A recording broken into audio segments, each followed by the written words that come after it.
During this challenging time, the world has had to change and adapt, and so have we at QCDMS.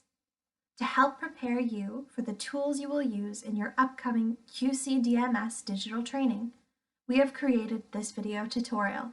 We understand the challenges that can be present in our new digital medium, and we wish to thank you for taking the time to review these tutorials prior to our training.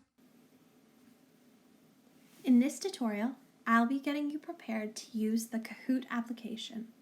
First, on your mobile device, navigate to your browser and Google. You can either enter Kahoot into your search engine or navigate to kahoot.it. Once Kahoot has been launched, you'll be prompted to enter a game pin. This game pin will be available on your instructor's screen. This will be available to view through your Teams app. Once you've viewed your instructor's screen and copied the pin, you may select Enter, at which time you'll be prompted to enter your nickname.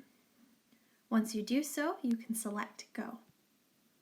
On your instructor's screen, if you were successful, you'll see your nickname appear as well as the number of players in the game.